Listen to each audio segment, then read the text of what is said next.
rekan-rekan, adik-adik mahasiswa sekalian, berjumpa lagi kita di Maranatha Fellowship pada hari ini. Semoga semuanya hari ini pada keadaan baik, walaupun mungkin karenanya banyak ujian ya mahasiswa. Mudah-mudahan ujiannya lolos sensor semuanya memang sentosa dan bersedia. Kita hari ini akan mulai fellowship kita dan hari ini akan dilayani oleh firman Tuhan oleh Bapak Pendeta Yohanes Bambang Mulyono MPH dengan tema bertumbuh dalam kesetiaan dan kasih. Mari Bapak dan Ibu sekalian, sebelum kita memasuki Maranatha Fellowship pada hari ini, kami persilakan Bapak dan Ibu bisa teduh sejenak, mempersiapkan hati dan pikiran kita untuk memuliakan nama Tuhan.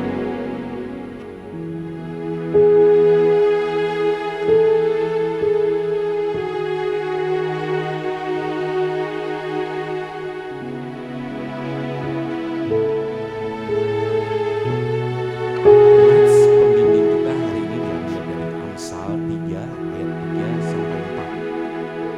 Janganlah kiranya kasih dan setia meninggalkan engkau. Kalungkanlah itu pada lehermu, tuliskanlah itu pada lehermu. Engkau akan mendapatkan kasih dan penghargaan dalam pandangan Allah serta manusia. Mari jemaat sekalian, diundang untuk bangkit berdiri, kita memasuki Maranatha Fellowship hari ini dengan keyakinan bahwa pertolongan kita dalam nama Bapa, Putra, dan Roh Kudus. Terpujilah Tuhan. Amin. Kita akan menaikkan pujian. Itulah kekuatan bagi kita. Kita menyebut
kita akan berdoa untuk mempersiapkan hati kita untuk terus beribadah. Baik Bapak Ibu, mari sama-sama kita berdoa. Kami mengucap syukur kepadamu Tuhan, pagi hari ini terima kasih kami boleh berkumpul bersama di tempat ini. Terima kasih untuk penyertaan Tuhan melalui Universitas Kristen Maranatha. Dan hari ini kami mau bersorak, kami mau menaikkan ucapan syukur sebab Engkau selalu senantiasa baik bagi kami. Tidak pernah berkesudahan kasih setiamu Tuhan. Selalu kami menikmati berkat-Mu, selalu baru setiap pagi. Dan pagi hari ini kami akan beribadah bersama, kami percaya Tuhan menolong kami memimpin ibadah ini, sehingga ibadah ini boleh memuliakan nama Tuhan. Kami mengucap syukur dalam nama Yesus. Amin. Amin. Bapak Ibu sekalian silakan untuk duduk kembali. Kita akan memuji Tuhan dari PKJ sejak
siapkan diri kita menerima firman Tuhan.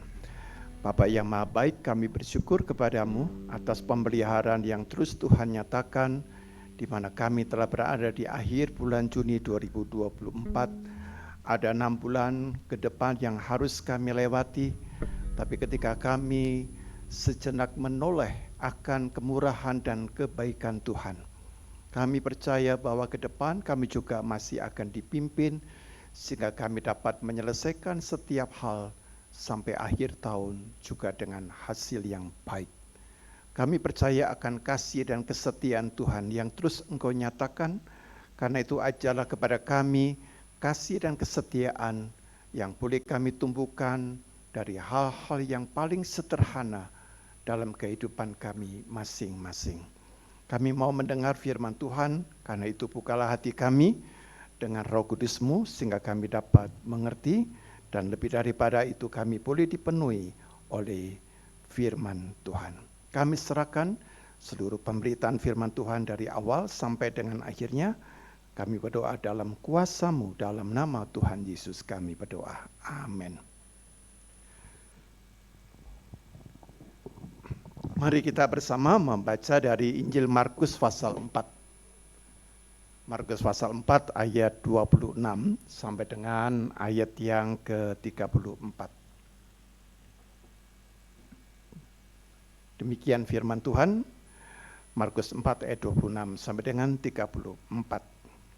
Lalu kata Yesus, beginilah hal kerajaan Allah itu seumpama orang yang menaburkan benih di tanah. Lalu pada malam hari ia tidur, dan pada siang hari ia bangun, dan benih itu mengeluarkan tunas, dan tunas itu makin tinggi. Bagaimana terjadinya tidak diketahui orang itu. Bumi dengan sendirinya mengeluarkan buah, mula-mula tangkainya, lalu bulirnya, kemudian butir-butir yang penuh isinya dalam bulir itu.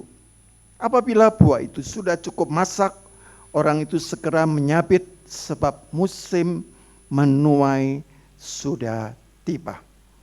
Katanya lagi, dengan apa hendak kita membandingkan kerajaan Allah itu, atau dengan perumpamaan manakah hendaknya kita menggambarkannya? Hal kerajaan itu seumpama biji sesawi yang ditaburkan di tanah. Memang biji itu yang paling kecil daripada segala jenis benih yang ada di bumi. Tetapi apabila ia ditaburkan, ia tumbuh dan menjadi lebih besar daripada segala sayuran yang lain, dan mengeluarkan cabang-cabang yang besar, sehingga burung-burung di udara dapat bersarang dalam naungannya. Dalam banyak perumpamaan yang semacam itu, ia memberitakan firman kepada mereka sesuai dengan pengertian mereka. Dan tanpa perumpamaan, ia tidak berkata-kata kepada mereka, tetapi kepada murid-muridnya, ia menguraikan segala sesuatu secara tersendiri. Demikian firman Tuhan bagi kita sekalian. Nah, saudara-saudara yang dikasihi oleh Tuhan, selamat siang saudara-saudara. Ya, kita sudah melewati ujian akhir semester. Semoga hari ini lega dan beban itu sedikit lebih ringan, ya. Tetapi tetap ada sebuah tugas-tugas lain yang harus kita laksanakan, dan itu hanya dapat ketika kita menumbuhkan sesuatu yang berarti, yaitu kesetiaan dan kasih.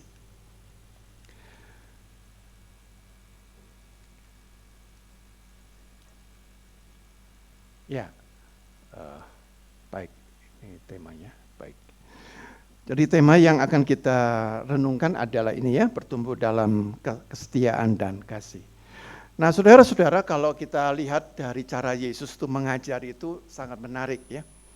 Dia memakai perumpamaan ya, atau parable dalam bahasa Inggris, dan disebutkan di dalam Alkitab bahwa dalam banyak perumpamaan yang semacam itu ia memberitakan firman kepada mereka sesuai dengan pengertian mereka. Jadi kalau pada zaman sekarang ini adalah seorang pengajar yang memiliki kemampuan metodologi mengajar yang baik. Ya. Sehingga dikatakan dan tanpa perumpamaan ia tidak berkata-kata kepada mereka. Lalu kepada muridnya pakai cara yang lain. Ya. Jadi ini cara Yesus yang menunjukkan kemampuan metodologi mengajar yang efektif. Nah, saudara-saudara yang dikasihi oleh Tuhan, apa yang dimasukkan dengan perumpamaan? Ya, perumpamaan adalah mengandung sesuatu yang memiliki dimensi yang dalam, yaitu kebenaran spiritual. Ada kebenaran spiritual yang abstrak, tetapi dijelaskan melalui kisah-kisah yang sederhana dan relevan dengan kehidupan sehari-hari. Ya. Jadi ini menarik ya, sesuatu yang abstrak, sesuatu yang sangat sulit diterangkan pakai contoh yang paling konkret. Ya. Seperti orang belajar filsafat, itu sangat sulit membayangkan bagaimana pemikiran dari Aristoteles ataupun Plato atau Pythagoras, lalu dia pakai contoh, sehingga orang ngerti, oh begitu maksudnya. Ya. Nah saudara-saudara, mengapa perumpamaan itu dipakai dalam rangka untuk menjelaskan tentang kerajaan Allah. Jadi tema dari khotbah-khotbah Yesus itu sepanjang pelayanannya itu adalah satu tema ini aja. The Kingdom of God, Basileia tu Theo, kerajaan Allah. Dan kalau kita perhatikan di dalam Injil Matius kata kerajaan Allah dipakai 50 kali. Ya. Kalau keseluruhan dari perjanjian baru, kata Basileia tu Theo atau The Kingdom of God itu 150 kali. Berarti kata ini sangat penting. Bandingkan kata gereja. Kata gereja atau eklesia di dalam Matius itu cuma 2 kali. Matius 16 ayat 18 dan Matius 18 ayat 16. Hanya 2 saja. Tapi kata kerajaan Allah itu sangat sering. Ya. Bahkan Yesus mengatakan hal kerajaan surga seumpama. Lalu mulai dia ngajar. Nah saudara-saudara yang dikasihi oleh Tuhan, maka dengan konsep kerajaan Allah yang abstrak itu dipakai oleh Yesus untuk menerangkan sesuatu yang gampang, yang mudah dimengerti. Karena itu dia membuat perbandingan antara perilaku manusia dengan apa yang dalam lingkungan itu dia alami. Nah saudara-saudara yang dikasihi oleh Tuhan, kalau kita perhatikan dengan seksama, khususnya pada ayat 26-34 tadi, bahwa benih itu dipakai untuk menggambarkan penyebaran firman. Jadi benih itu caranya itu kalau orang Israel dalam menanam itu tidak seperti orang di Indonesia atau seperti orang Jawa yang ditanam satu-satu begitu ya. Tapi disebar ya. Disebarkan begini ya. Lalu kena angin bisa kemana-mana. Bisa di tanah yang subur, bisa di tanah yang kurang subur, di tanah yang berbatu, seperti itu. Dan tetapi dibayangkan seandainya benih itu jatuh, maka menarik, benih itu tanpa campur tangan manusia, dia akan tumbuh. Tentunya Israel sekarang sudah tidak seperti itu Bapak Ibu. Kita tahu bahwa Israel adalah salah satu negara yang sangat baik dalam hal menerapkan teknologi dalam pertanian. Ya. Kalau kita pergi ke Israel, maka saudara bisa melihat bahwa padang gurun itu bisa dijadikan kebun. Ya. Itu tekniknya begitu. Nah, dari dia belajar dari pengalaman yang lalu, maka mau dikatakan apa? Yaitu proses pertumbuhan benih itu, ya, yang dilempar tadi, diumpamakan adalah supaya kita selaku umat percaya itu menyadari, kok bisa ya benih yang dilempar itu jatuh ke tanah, lalu dia secara tersembunyi, tidak ada tangan manusia, dia bisa tumbuh. Ya. Jadi dia mengatakan bahwa kemampuan bertumbuh itu yang tidak kelihatan itu adalah roh Allah dalam hati manusia. Dan kita mengetahui bahwa di dalam tahap pertumbuhan itu, saudara-saudara, tanah itu akan menghasilkan buah, ya, menunjukkan ada kuasa Allah.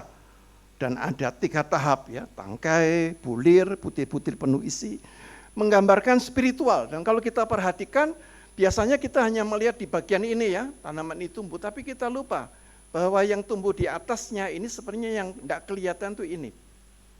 Ya, prosesnya tidak akan kelihatan. Seperti ini cara kerjanya Tuhan itu. Cara kerjanya roh Allah itu. yang tidak kelihatan tetapi nyata, sehingga menghasilkan satu pertumbuhan yang indah, yang mengagumkan. Maka di dalam ayat 29 kalau kita perhatikan, kelak ketika tanaman itu sudah tumbuh, maka tibalah musim menuai. Ya. Jadi manusia itu di dalam perspektif Israel atau Yudaisme mempunyai apa yang disebut dengan perspektif eskatologis. Ya. Dan orang Kristen juga sama.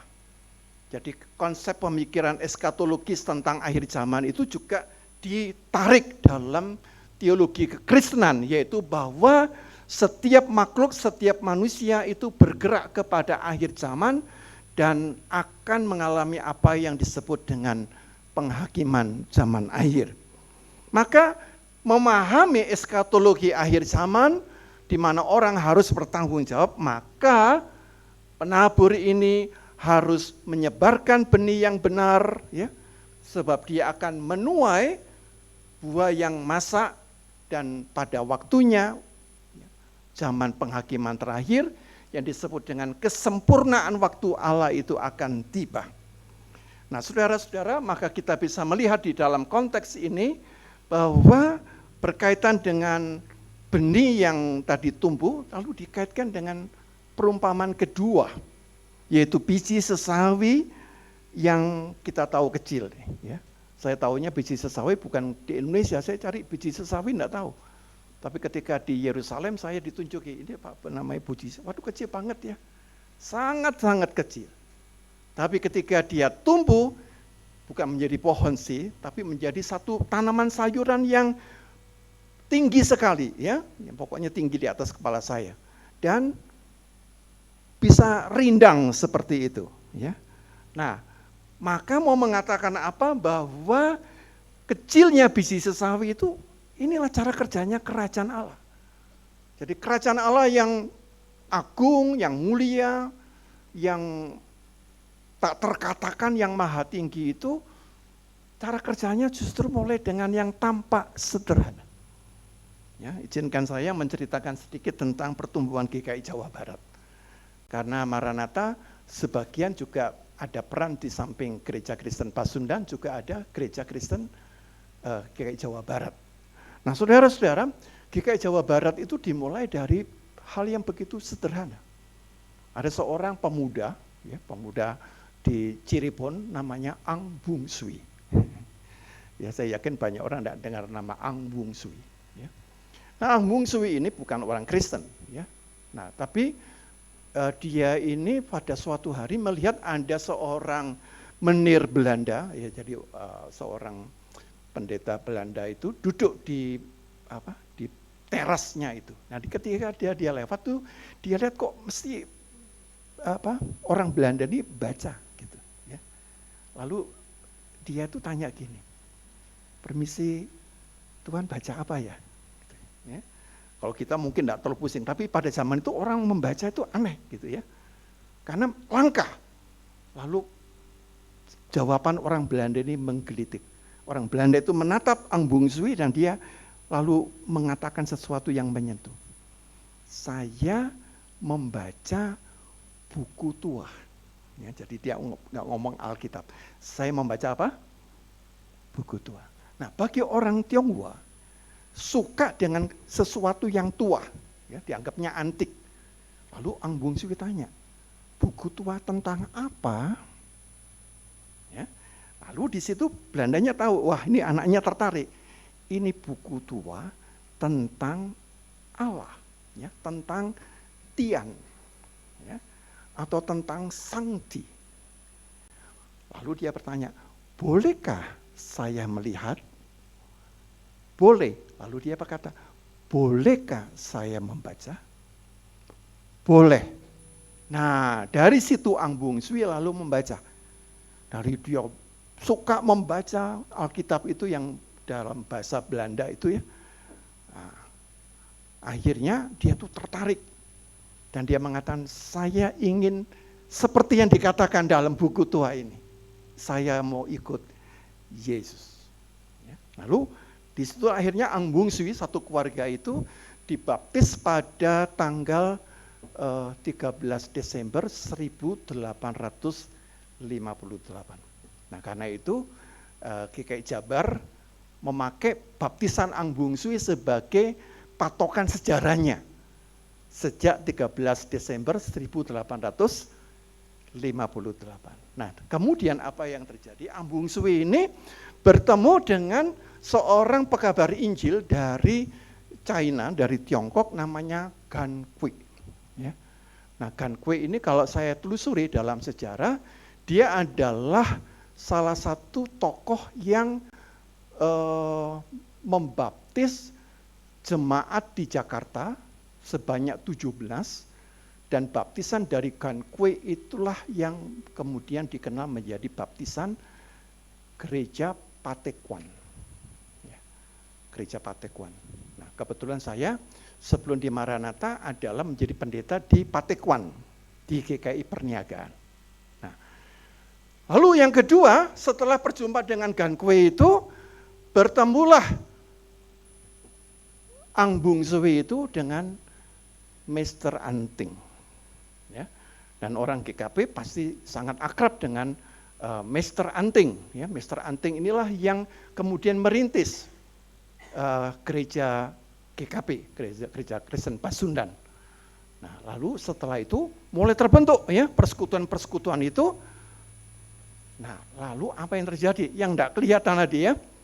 Datanglah dari China itu, dari Tiongkok, pekabar Injil yang sangat terkenal dengan semangat yang seperti obor, namanya John Sung. Ya, pernah dengar nama John Sung? Nah, John Sung inilah yang membakar persekutuan-persekutuan yang dibangun oleh Ang Bung Sui itu, sehingga dari penginjilan John Sung itu lahirlah apa yang disebut dengan Tionghoa Kitok Kawi.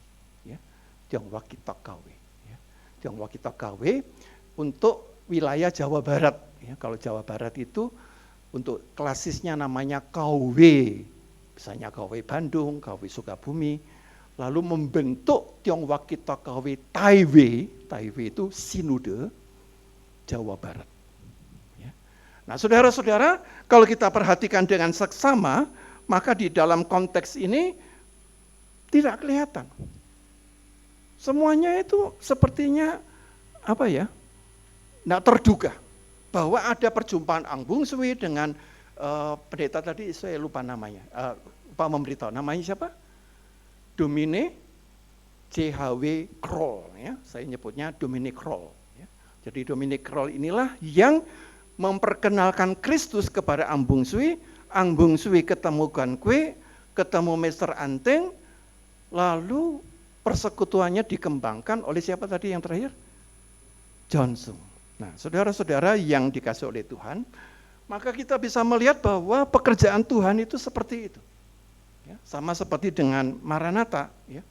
Maranatha juga mulai dari hal yang sangat kecil sekali. Orang tidak pernah membayangkan bahwa kelak Maranatha ya, di Surya Sumantri itu bisa seperti tidak ada itu. Ya.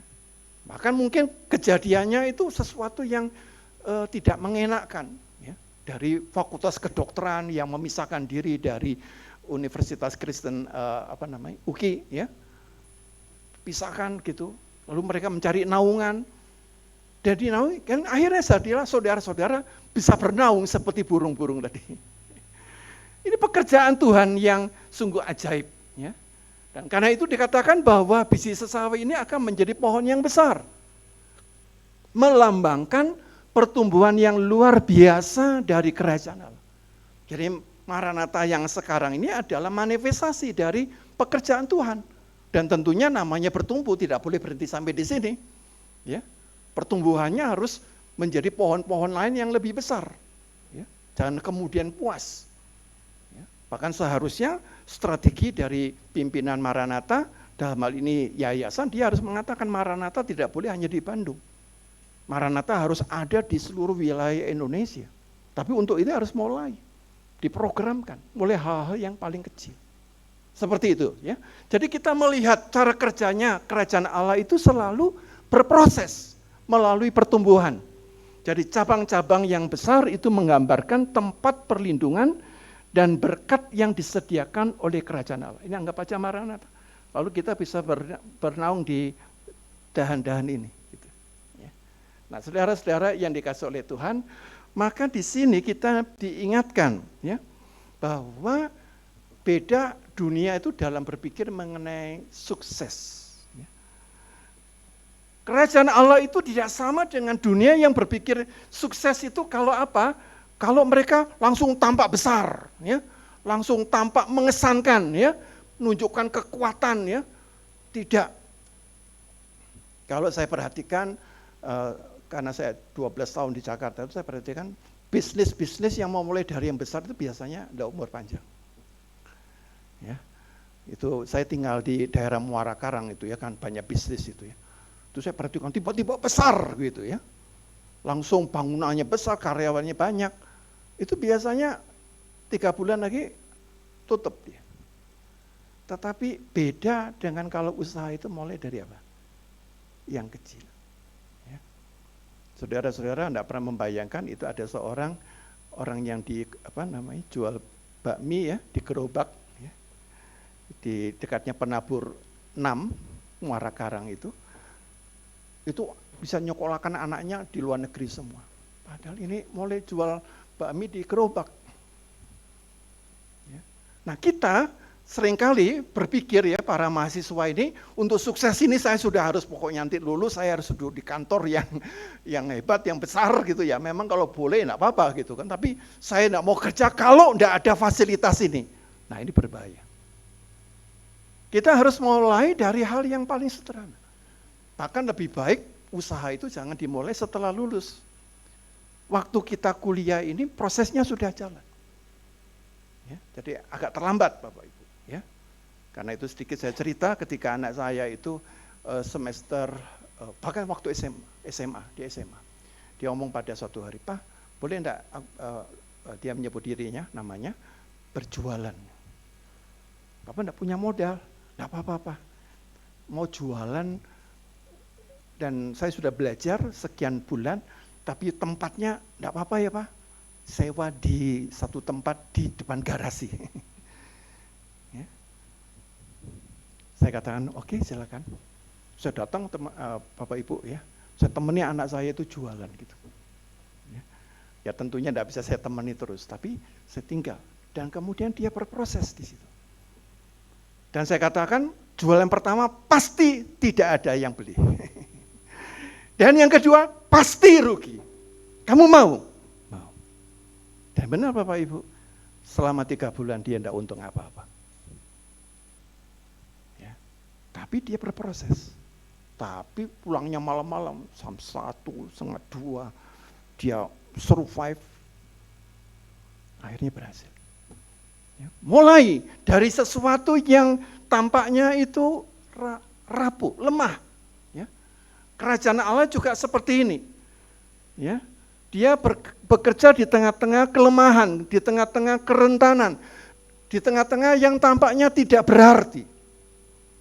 Nah, maka spiritualitas yang hendak diajarkan di dalam perumpamaan Tuhan Yesus ini adalah kita siap merangkul dengan rendah hati kerentanan kita itu.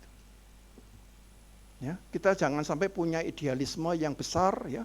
Pokoknya saya ini harus seperti ini, ya gaji saya harus sekian, saya harus punya fasilitas begini dalam usaha pertama.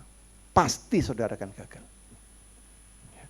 Apalagi di era sekarang ini begitu banyak orang yang perusahaan-perusahaan yang melakukan PHK besar-besaran.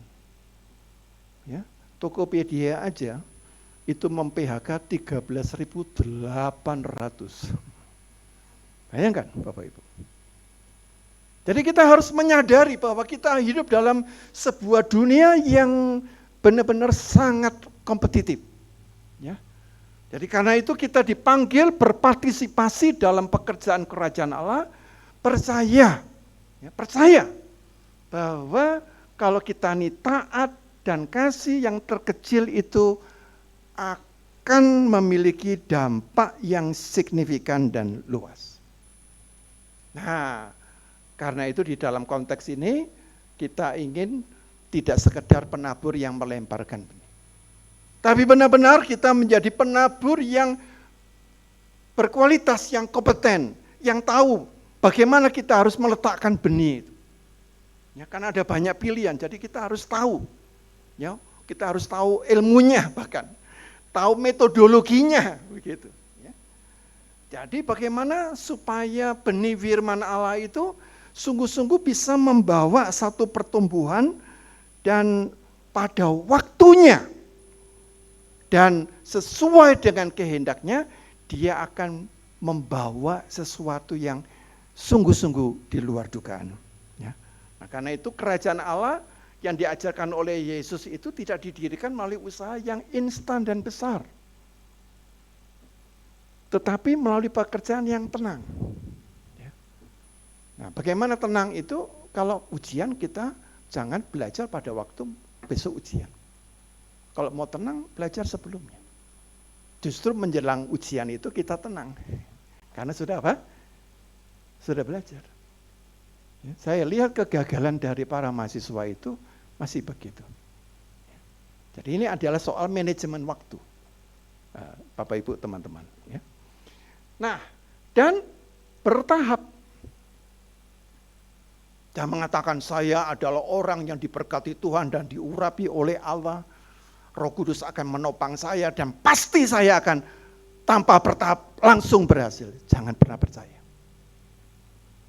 Selalu prosesnya itu bertahap. Dan tahap itu kita nikmati. Ya. Setiap tahap itu kita prosesnya itu senang kita lewati itu. Ya. Nah karena itu saudara-saudara, kerajaan Allah itu kalau kita perhatikan mengundang kita untuk apa? Rendah hati. Ya. Jadi kalau kita mencapai satu tahap, kita tidak perlu merasa, oh saya sudah orang sukses. Kita mengatakan terima kasih Tuhan dan saya masih berproses. Ajari saya dengan tahap selanjutnya supaya proses perkembangan itu menjadi satu proses yang wajar. Ya. Pertumbuhan itu wajar Bapak Ibu. Tidak berlebihan. Ya.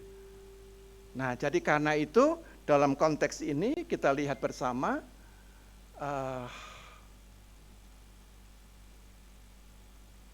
bagaimana? Oke. Kalau kita perhatikan belum sampai di sana. Berikutnya ya.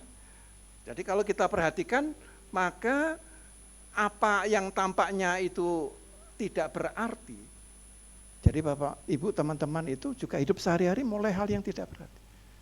Ya, bahkan saya mengajari hal yang paling sederhana. Waktu bangun tidur apa Bapak Ibu? Coba. Ya. Banyak orang lupa membereskan apa? Itu kecil loh. Tapi kalau hal-hal kecil itu mulai kita lakukan dengan setia, tahu-tahu kita punya satu investasi. Ya. Mulai hal yang paling sederhana.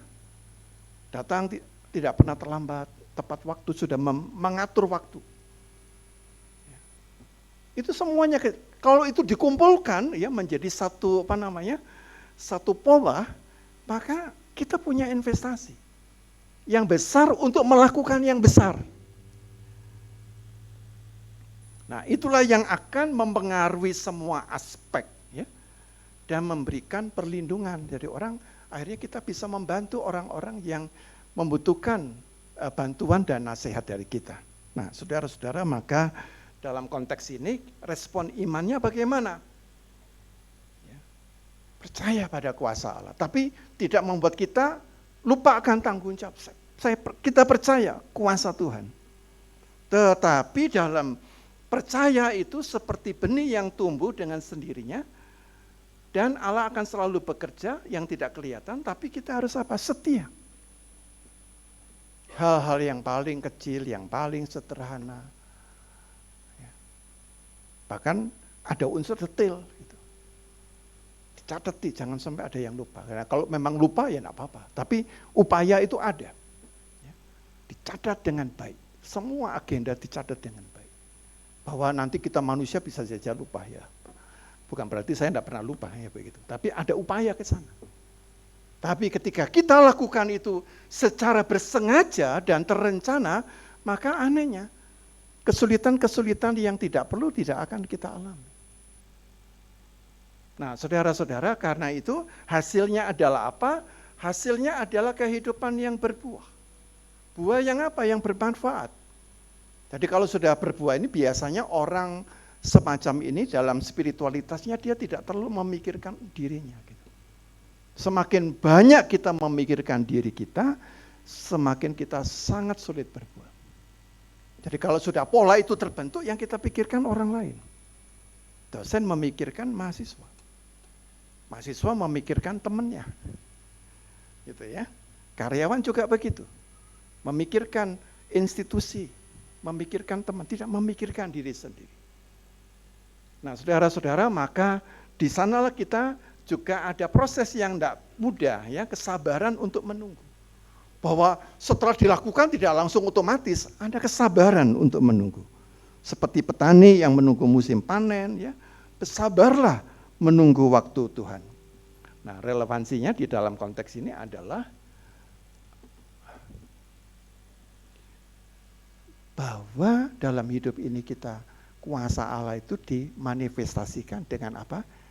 Kedaulatan Allah. Ya, the sovereignty of God.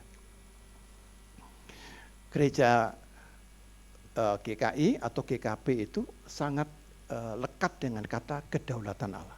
Ya, the sovereignty of God, karena kedua sinode ini sangat dipengaruhi oleh pemikiran dari Johannes Calvin. Ya. Nah, jadi perumpamaan yang dua perumpamaan menekankan bahwa Allah itu berdaulat dan dia bekerja. Dan itu yang juga dikatakan di dalam Roma 8 ayat 28. Sebab kita tahu bahwa Allah turut bekerja dalam segala sesuatu untuk apa? Mendatangkan kebaikan bagi mereka yang dipanggil.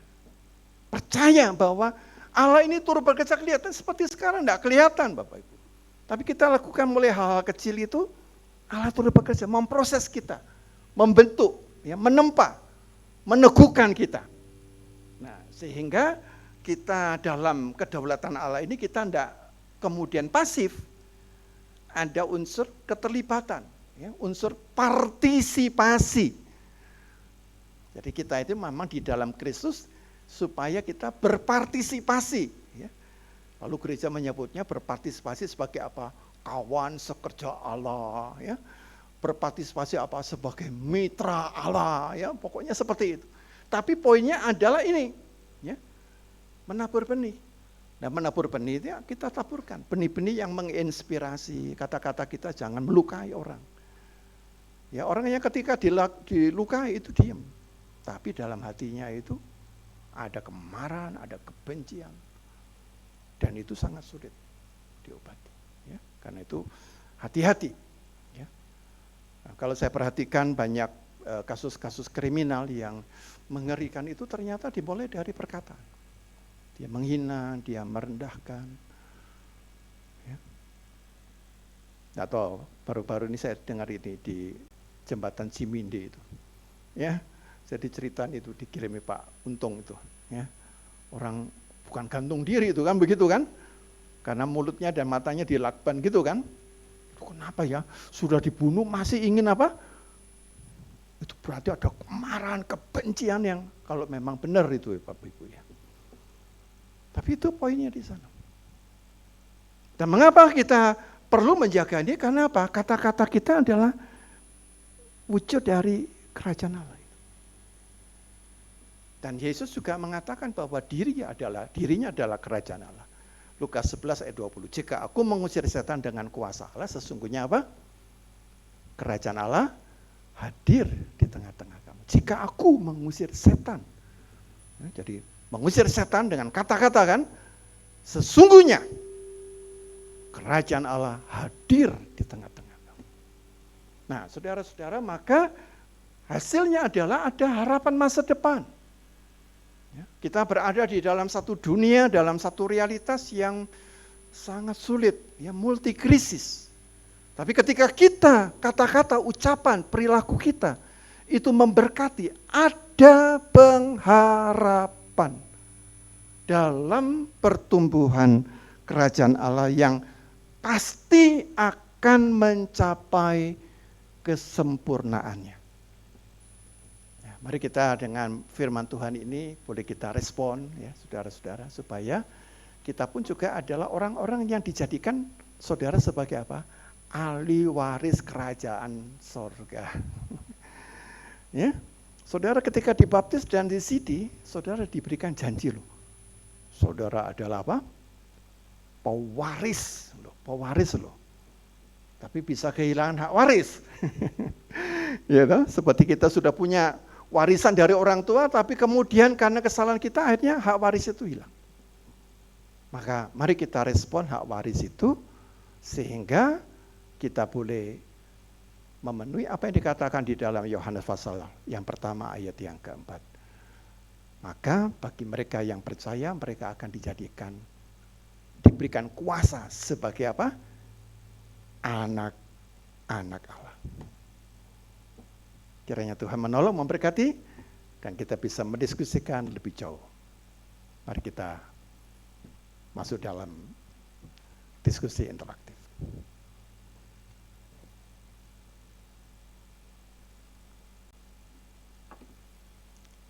Ini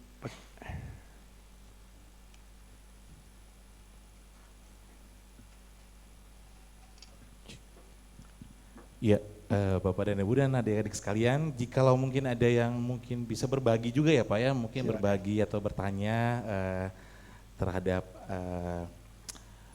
tema kita hari ini yaitu bertumbuh dalam kesetiaan dan kasih. Ya, jikalau ada yang mungkin dapat mengangkat tangannya, ya, silakan Bapak. silakan, Teman-teman. jangan malu-malu. Biasanya gitu Pak, kalau ditanya langsung nunduk ya Pak. Enggak apa-apa. Iya. Ya, belum biasa aja. Ada? Ya, silakan Pak. Ya, Pak Yohanes, tadi saya mungkin lebih salah Pak, tapi Bapak nyebut berproses. Sebenarnya mulai dari hal kecil. Cuma pertanyaan saya, mungkinkah proses itu tidak demikian? Yang kita sebut bisa sesuatu yang tiba-tiba, sesuatu yang mendadak. Makasih. Ya, pertanyaannya itu mic-nya nggak jalan ya. Jadi tidak dengar. Apakah dalam hidup ini bisa terjadi sesuatu yang di luar proses? Anggap aja itu miracle ya, mujizat begitu. Tentunya bisa. Tapi miracle itu adalah sesuatu yang sifatnya sangat khusus. Ya. Tapi pertama-tama jangan mengharapkan apa? Miracle itu. Miracle terjadi ketika biasanya seperti orang Israel itu ya. Miracle terjadi ketika apa? Mereka tidak punya pilihan lain. Mundur ke belakang menghadapi tentara Firaun, maju ke depan menghadapi apa itu? Laut. Ya, laut merah itu, ya, laut Kolsom itu. Tidak ada pilihannya. Nah, pada saat itu Allah berfirman, berserulah kepadaku dan kamu diam aja. Tuhan memberikan solusi gitu. Ya. Tapi jangan sampai kita sebagai orang Kristen apa-apa mujizat gitu. Bagi saya proses itu adalah proses iman yang di dalamnya mengandung mujizat. Tapi peristiwa mujizat adalah manifestasi dari kedaulatan Allah. Jadi kita tidak bisa mengarrange, ya, tidak bisa memanage mujizat. Tapi pada satu titik di mana kita tidak bisa, Tuhan akan memberikan ya, jalan keluar yang bisa berbentuk miracle. Gitu. Ya. Jangan sampai banyak orang Kristen di sini ya, percaya pada mujizat terus begitu ya, lalu sembrono ya. Dan hasilnya IPK-nya di bawah 1 misalnya gitu. Gitu. Lalu berubah, saya akan puasa supaya IPK saya jadi berapa itu? 3. Percaya saya, tidak akan berhasil. Walaupun Anda berpuasa 40 hari, nggak mungkin 40 hari. Percaya saya. Begitu ya. Jadi konsep berpikir kita, percaya mujizat tapi kita tidak berorientasi pada mujizat, tapi pada proses di mana kerajaan Allah itu dinyatakan. Ya. Ya, mudah-mudahan jawab Pak ya. Apakah ada lagi Bapak dan Ibu dan adik sekalian? Oke, tampaknya tidak ada lagi, Pak. Ya, baik. Mungkin Anda mewakili dong. Sebentar, Pak. Ya, Ya. saya sih tadi paling memberikan resume sebenarnya, Pak. Kalau memang pertumbuhan kita dalam dalam iman gitu ya, banyak kan nggak enaknya sebenarnya, Pak ya. Jadi capek, lelah, sedih, marah gitu ya. Jadi tapi kita menunggu sesuatu yang indah di depan, tapi dengan perasaan yang amburadul di sekarang gitu Pak. Jadi memang dalam kesetiaan dan kasih Tuhan itu kita meyakinkan diri kita tuh kayak Bapak tadi jelaskan bahwa seperti biji sawi Pak ya, dari kecil kayak gak ada gunanya gitu ya, jadi pohon yang begitu besar kadang-kadang itu memang memerlukan, tadi saya setuju banget Pak sama kesabaran ya Pak ya, jadi kesabaran yang penuh supaya kita itu bisa bertumbuh, tadi Bapak bilang juga penabur yang berkualitas gitu Pak. Jadi mungkin dari saya sebenarnya cuma mengiyakan nih Pak, aduh rasanya langsung relate sama hidup Pak.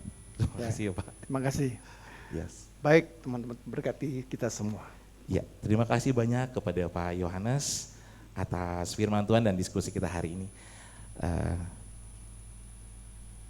Kami persilakan para musikus dan para vokalis. Ya, kita akan memuji Tuhan Bapak dan Ibu.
Shalom Bapak Ibu, Saudara, adik-adik mahasiswa. Mari kita menundukkan kepala untuk menaikkan doa syafaat. Ya Aba, ya Bapa, Bapa yang penuh kasih karunia maha baik dan sempurna, Bapa pencipta alam semesta dengan seluruh isinya, Bapa sang pemilik kehidupan, Bapa yang kami kenal dan kami panggil di dalam nama putranya yang tunggal, Yesus Kristus. Bapa yang kami puji, Bapa yang kami sembah, Bapa yang kami tinggikan. Kami bersyukur, bersukacita atas kasih karunia-Mu, kemurahan-Mu.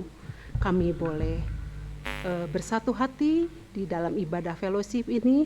Di tengah kesibukan kami boleh menerima firman-Mu yang adalah makanan bagi kami, minuman bagi kami. Bapa, ajar kami untuk tetap bertumbuh di dalam kesetiaan dan kasih yang sesuai dengan kehendak Engkau. Bapa, terima kasih untuk Universitas Kristen Maranatha yang telah hadir di Bandung, Jawa Barat, Indonesia, bahkan di dunia. Semuanya ini adalah kemurahan Engkau, kasih Engkau. Bapa, terima kasih Engkau yang telah berkati urapi yayasan, pengurus, rektor, wakil rektor, dekan, wakil dekan, para pejabat struktural, karyawan, karyawati, dan terlebih mahasiswa-mahasiswa yang dikasihi. Bapa, pada kesempatan hari ini kami membawa Fakultas Kedokteran yang sedang akreditasi, Engkau yang telah hadir untuk memberikan yang terbaik untuk Maranatha, Bapa. Bapa, terima kasih untuk kasih setiamu, untuk penerimaan mahasiswa baru, Engkau yang telah tambahkan mahasiswa baru yang berlimpah untuk kami didik, bina sesuai dengan manusia Maranatha. Bapa, kami mau bawa dan serahkan apabila Bapak Ibu Saudara kekasih kami ada yang sedang mengalami kelemahan tubuh, terbaring sakit, Engkau yang telah menjamah karena Engkau tabib yang ajaib, dokter yang mujarab, tidak ada kata mustahil buat Engkau Bapa. Bapa, kami juga bersyukur apabila Bapak Ibu Saudara, adik-adik mahasiswa yang saat ini sedang berulang tahun. Terima kasih Bapa atas usia yang panjang, kesehatan jasmani dan rohani, damai sejahtera, sukacita, berkat melimpah dan kami mau titipan menyerahkan ke dalam tangan Engkau, karena pemeliharaan Engkau sangat sempurna. Terlebih terspesial Bapa, apabila sebentar kami akan kembali ke tugas kami masing-masing, Engkau yang telah memberkati mengurapi kami semua sehingga kami boleh melayani Engkau penuh dengan setia, taat, jujur, dan takut akan Engkau. Terima kasih, haleluya, amin.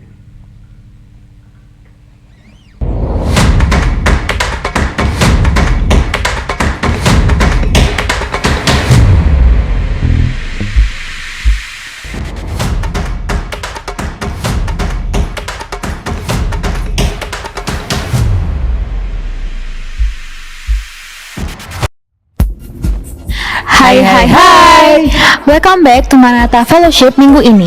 Kami akan menyampaikan beberapa informasi di antaranya. Bapak, Ibu, dan Saudara sekalian, jangan lupa saksikan Inspirasi Maranatha setiap hari Senin pukul 7 malam di platform YouTube Universitas Kristen Maranatha, dan juga bisa diakses platform YouTube iStream Studio. Bapak Ibu Saudara sekalian, jangan lupa juga saksikan Ice Podcast dengan host kita, Bapak Pendeta Hariman di platform YouTube Maranatha iStream Studio setiap hari Selasa pukul 7 malam. Teman-teman mahasiswa, Bapak, Ibu, dan rekan-rekan, mari sama-sama kita merenungkan firman Tuhan setiap harinya. Dan renungan dapat disaksikan di Instagram bpk.maranatha dan platform YouTube iStream Studio. Untuk teman-teman mahasiswa, rekan-rekan, saudara, dan Bapak Ibu yang rindu melayani, Bapak Ibu bisa mendaftarkan diri melalui nomor WhatsApp yang tertera di layar ataupun melalui QR Code yang tertera di layar. Kami mengucapkan selamat ulang tahun untuk Bapak Ibu yang berulang tahun di bulan ini ataupun di minggu ini. Kiranya Tuhan memberikan sukacita, berkat yang melimpah, serta damai sejahtera yang daripada Tuhan. Kami juga mengajak Bapak Ibu dan Saudara yang memiliki keinginan untuk pelayanan di bidang suara. Bapak Ibu dan Saudara bisa ikut latihan Serafim Choir setiap hari Selasa pukul 4:30 sore di Studio Serafim GWM lantai 1. Jangan lupa untuk hadir kembali ya di Maranatha Fellowship minggu depan di tempat dan jam yang sama. Mari Bapak Ibu dan Saudara, kita membangun iman kita tidak hanya melalui renungan dan ibadah, tetapi juga sharing dengan sesama melalui program Cell Group. Apabila ada hal yang ingin ditanyakan, dapat menghubungi nomor WhatsApp di bawah ini, atau bisa juga langsung datang ke Badan Pelayanan Kerohanian di GAP lantai 2. Sekian pengumuman Maranatha Fellowship minggu ini. Sampai berjumpa kembali di Maranatha Fellowship selanjutnya. Selamat beraktivitas, Tuhan Yesus memberkati.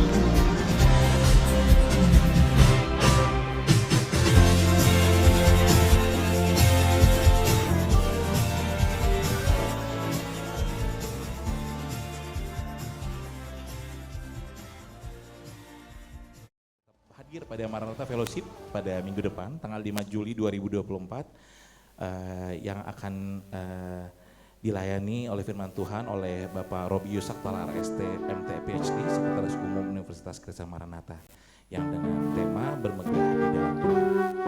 Kemudian bagi Bapak dan Ibu yang memiliki kerinduan untuk dapat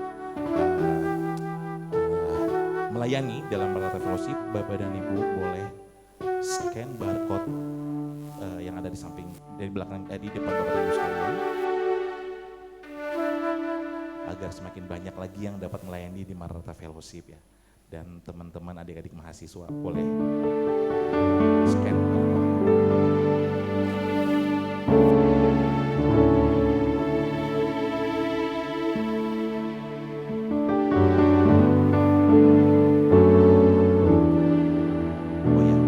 Kemudian ada link evaluasi untuk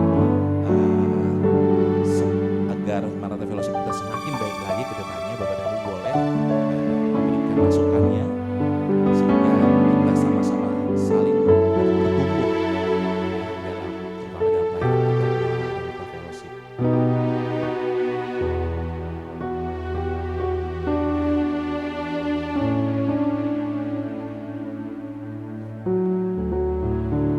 Baiklah Bapak dan Ibu sekalian, sebelum mengakhiri ibadah pada pagi hari ini, kita akan bangkit berdiri bersama-sama. Kita akan menaikkan pujian Apalah Arti Ibadah.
kita kepada Tuhan.